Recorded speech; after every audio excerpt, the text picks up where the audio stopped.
Bonjour à toutes et à tous, bienvenue sur l'AS Média dans votre programme bien sûr hebdomadaire, le décryptage. Aujourd'hui on parle bien sûr des 16e de finale de la Coupe du Monde 2026 où les pays africains se font cruellement éliminer.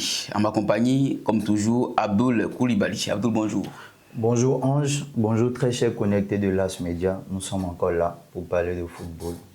Après, on a juste parlé, bien sûr, après les phases de poule. On a essayé de poser un tout petit peu de ce qui allait se passer pour les 16e de finale. Mais ce qu'on constate, Abdoul, est que c'est compliqué pour les pays africains. Vous savez, quand on passe à 48 nations, il n'y a pas trop de tri. Voilà. Mais bon, je ne vais pas polémiquer. Sinon, il y a certains coachs qui l'ont dit clairement, 48 c'est trop. Voilà. On voit des pays tels que Haïti, entre autres, s'inviter à la Coupe du Monde. Et là, nous sommes à 48. On voit réellement le niveau de chacun. On est au 16e de finale.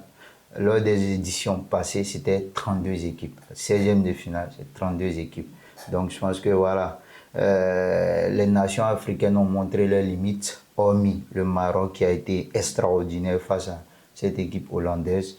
Mais bon, on va essayer de revenir encore à la base, corriger ce qui n'a pas marché. Mais bon, c'est devenu une éternité maintenant. Une éternité, hein, sûrement. Quand on parle bien sûr de ces pays africains, bon, enfin, tu l'as dit, hein, 10 pays africains qualifiés pour cette Coupe du Monde 2026, 9 en 16e de finale. En réalité, ce n'est pas un exploit pour les qualifier. C'est un exploit, je dirais, parce qu'il y a certaines nations qui sont à leur première compétition, telles que le Cap-Vert, voilà, qui joue aujourd'hui face à l'Argentine. C'est ça. Voilà. Donc, c'est un exploit déjà. Et puis, on va se faire encore plein les poches parce qu'il y a un pactole qui est distribué ou redistribué. Donc, je pense que voilà, c'est déjà un exploit. Et puis après, voilà, les réalités du mondial sont là.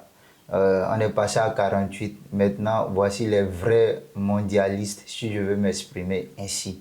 Les 32 équipes, voilà, en 16e de finale. On a vu le niveau de tout un chacun, au niveau tactique, au niveau de la concentration, ici, au niveau des niveaux de jeu aussi. Parlant de tactique, l'entraîneur bien sûr de la Belgique a dit hein, après sa victoire contre le Sénégal que les pays africains perdent leur tactique en seconde période, voilà, parce qu'ils veulent forcément protéger un but ou je sais pas, il y a un peu plus de désordre, c'est ce qui se fait remarquer. Oui, Rudy Garcia l'a si bien dit en conférence de presse, mais je pense que peut-être qu'il a raison, peut-être aussi c'était son système de, voilà, de laisser jouer, mais il a failli passer, voilà, ne pas se qualifier, mais bon. La chance lui a souri. Donc, il a eu chaud quand même. Voilà, il a eu chaud, il peut s'exprimer ainsi. Sinon, comment mener 2-0 jusqu'à la 75e minute, je pense. Et puis, voilà, se fait égaliser, se fait remonter en 2-2. Et puis, voilà, en toute fin de période, voilà, ce penalty-là, voilà, qui qualifie la Belgique. Voilà, oui. Donc, bon, pour moi, il a gagné son coup. Maintenant, il va falloir qu'il s'améliore. Voilà, qu'il s'améliore sur son équipe parce que ce qu'ils ont produit, c'est pas potable. C'est pas potable, c'est du n'importe quoi. Donc, pour moi, c'est parce qu'il a gagné, il dit ça. Mais on doit s'en prendre qu'à nous-mêmes, comme Habib Diarra l'a dit, le buteur, l'un des buteurs du jour. Voilà, donc, il a raison d'une part. Parce qu'en deuxième mi-temps, vers les 20 dernières minutes, les équipes africaines voilà, terminent mal. C'est ça. Voilà, hormis la Côte d'Ivoire qui a poussé dans les derniers instants. N'eût été cette parade du gardien, c'était un 2-2, un doublé d'Amad. C'est ça. Franchement, c'est lors sur le coup franc, lors des grandes rencontres, on voit de grands gardiens. Franchement, en main opposée, voilà, Buffon doit être fier de là où il est. C'est ça. Ils sont 9 pays, sinon ils étaient 9 pays qualifiés pour les 16e de finale. Et là où nous sommes, il y a déjà 5 éliminés et 1 qualifié. Les éliminés, l'Afrique du Sud, la Côte d'Ivoire, la République démocratique du Congo, le Sénégal et l'Algérie. Ça s'est fait ce matin-là à 5 h du matin. Voilà, donc concrètement, hein, on ne va pas parler d'élimination sans peut-être mettre un peu plus d'accent sur la Côte d'Ivoire. On pouvait faire mieux face à la Norvège, concrètement. Non, c'était prenable. Le tout était joué parce que là, quand vous voyez les éléphants jouer en première mi-temps, c'était coup pour coup. Voilà, il y avait une domination ivoirienne. On n'est pas resté concentré. D'aucuns diront que c'est suite au changement voilà, du coach Faye. Mais bon, il sait pourquoi il a agi ainsi, ça arrive à tout le monde. Et que voilà, en fin de partie, voilà, ce décalage qui crée tactiquement, Faye ne peut pas aller sur le terrain. Voilà, ce sont des professionnels. Certains évoluent en première ligue, jouent la Ligue des Champions. La Liga, tout et tout. Voilà, il y a un décalage, coulissement côté ballon. Mais là, on a vu ce boulevard-là, profondeur, retrait. Haaland même a failli manquer. C'est ça, le contrôle, en réalité, c'est un contrôle. Voilà, c'est un contrôle. Voilà. Mais il n'y a pas de marquage, donc... Voilà, tout doucement, il marque. Sinon, il était inexistant durant toute la partie. Mais bon, la chance sourit aussi au plus fort. Ceux qui osent, les Norvégiens ont osé. Voilà, il y a eu un peu de maladresse tactique aussi. Des remplacements pas trop maîtrisés. Mais ça arrive à tout encadreur. Tout entraîneur, quand on prend le cas du Sénégalais, Pape Thiaw, il a fait sortir depuis... la sortie de Pape Gueye, je pense. Ouais, depuis la sortie, Pape Thiaw, c'est l'entraîneur. L'entraîneur, mais Pape Gueye, après, quand il sort, il n'est pas content. Pape Gueye, un camarade est rentré, il n'a pas apporté plus que Pape. Ça. Voilà, donc c'est... Je pense qu'il a été même sur une scène de crime. Voilà, justement, donc malheureusement, ils sont sur les bancs des accusés. Voilà, ils se font lyncher sur la toile, ainsi que par les médias. C'est ça. Quand on voit Pape Thiaw, c'est pas la peine. Les médias sénégalais, franchement, c'est compliqué. C'est aussi prendre des postes de responsabilité. J'apprends qu'il aurait démissionné également. Voilà, bon, on attend la confirmation de la part de la Fédération sénégalaise de football. Voilà, lui-même, étant arrivé aux États-Unis, il n'avait pas de contrat. C'est ça. Donc, il a signé son contrat, il se fait sortir en 16e. C'est ça. Peut-être qu'il va continuer ou pas, on attend la confirmation. Mais il a du talent, il doit encore se peaufiner, il doit continuer sa formation. Et puis pourquoi pas rebondir d'un côté sur un autre continent ou bien une autre sélection. Et puis quand on parle bien sûr d'élimination ou d'entraîneur, Pape Thiaw n'est pas le seul. MS Faye également fait objet d'une grosse polémique. Certains disent que ce n'est pas l'homme de la situation, certains disent qu'il doit démissionner, ce n'est pas un grand entraîneur. Qu'est-ce que Abdoul peut nous dire là où nous sommes là? Bon, moi, ce que je peux dire, chez les Européens, chez les Occidentaux, quand on a atteint... Bon, de toute façon, il a atteint son objectif. C'est ça. Bon, comme le président de la fédération l'a si bien signifié, voilà, au départ, c'était de sortir de la phase de poule. D'accord. Chose faite, comme les objectifs sont progressifs, voilà, maintenant, les éléphants devaient aller chercher au moins les 8e et les quarts. Sinon, je pense que l'objectif a été atteint. Mais avec ce groupe-là, je pense que 16e de finale, c'est un peu minime. Oui, c'est minime, mais bon, peut-être l'encadreur fautif ou l'encadrement technique, parce que c'est failli en voie au devant. Sinon, c'est un groupe de personnes voilà, qui donnent leur avis. Bon, pour moi, Faye...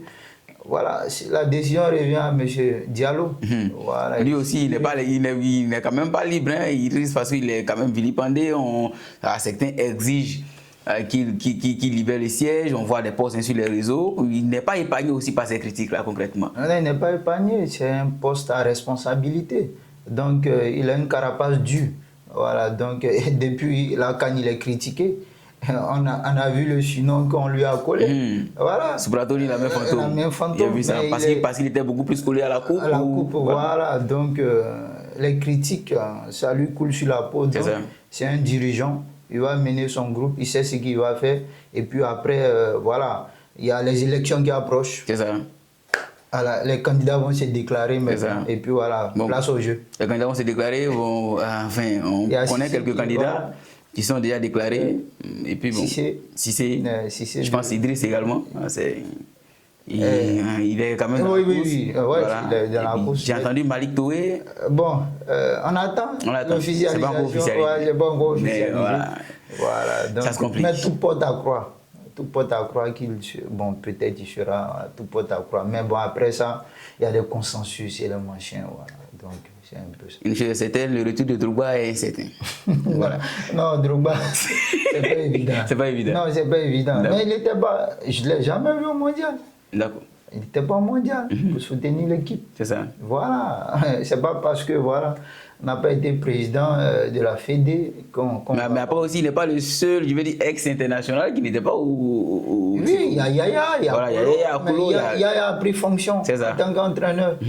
Kolo, je ne sais pas où il est actuellement, mais bon, depuis Pep a été remercié de City, je ne sais pas où Kolo est. On a vu même les posts circulant sur les réseaux comme quoi on veut Kolo à la tête de la... Bon, ça, on va peut-être dire que c'est l'émotion des supporters. Abdul, la dernière question sur cette je dis, élimination des pays africains, la 86e minute devient quand même, je veux dire, cruel, un mystère qu'on n'arrive quand même pas à démystifier ou à expliquer aux gens.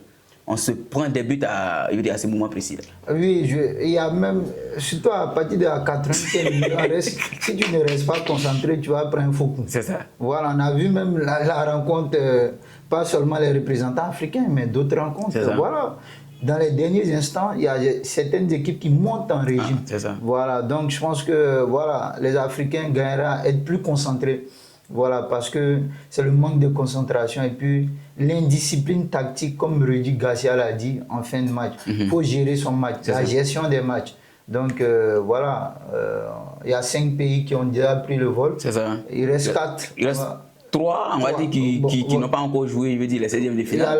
D'accord. L'Égypte, le Ghana et le Cap-Vert. Le Cap-Vert, donc je pense que voilà. Le Maroc est déjà qualifié, donc ils sont quand même. J'avais oublié. Le Maroc est déjà qualifié, donc je pense que Cap-Vert, bon, on peut croiser les doigts. Cap-Vert, Argentine, c'est ça? Argentine, franchement. Enfin.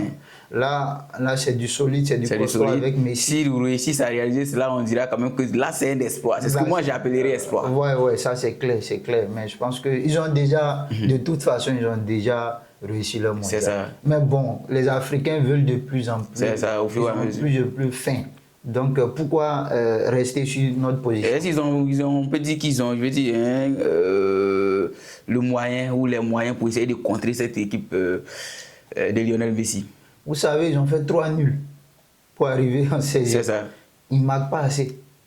Ils encaissent moins aussi. Ils encaissent moins. Mais avec Messi, Vozinha, il a du travail. S'il a pu faire 7 arrêts, peut-être tu peux. Messi, lui, il tire beaucoup. C'est ça. Il n'est pas comme... Voilà, il aime la finesse, c'est l'intelligence. C'est ça. Maintenant, quand ça ne va pas même, c'est des coups de pied et précis. Voilà, donc ils vont rester concentrés, ils vont respecter le système de jeu donné par leur coach et puis on voit ce que ça va donner. Et l'Égypte sera face à l'Australie et le Ghana sera face à la Colombie également. L'Égypte, c'est possible face à l'Australie. Voilà, je pense qu'on peut miser sur l'Égypte. Le Ghana aussi, c'est possible avec ce match monumental face à l'Angleterre, qui est un match référence. Donc, je pense que c'est possible pour ces nations-là. Mais bon, peut-être le Cap-Vert peut créer la sensation. Créer la sensation. À la fin de l'émission, on va essayer quand même d'englober un mot à l'endroit, bien sûr, des supporters ivoiriens dessus, des supporters, disons, des Maliens qui se moquent un tout petit peu, des Sénégalais qui se moquaient parce qu'ils pensaient qu'ils étaient dans une zone de confort, mais après, on se retrouve en train de se diriger vers l'aéroport. Un mot à l'endroit des pays africains concrètement.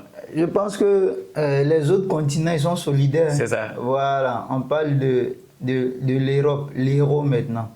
Les Amériques, c'était plusieurs pays qui sont regroupés, ou bien plusieurs nations. Mais l'Afrique, bon, on s'est entre déchus, on va conspirer, on parle d'attachement. Ça ne mène nulle part. C'est ça. Donc, bon, on va laisser dans les attachements. Chacun va se concentrer sur son équipe. C'est ça. Et puis on voit ce que ça va donner. Mais là où ça arrive plus de la société. Parce qu'on ne veut même pas quelqu'un franchir le pas. C'est clair. Bon, là, moi, je ne peux rien dire. Voilà. Le mot de fin. Bon, le mot de fin, je profite de ce canal-là pour remercier BIP Radio Cotonou qui a fait l'honneur de m'inviter à la conférence, à la prise de parole d'avant-match, voilà, et puis remercier Romario pour cette invitation. Et puis, voilà, qui était en Côte d'Ivoire lors de la CAN. Voilà, lors de la CAN. Donc, je pense que ça fait du bien d'être reconnu à l'échelle internationale. C'est ça.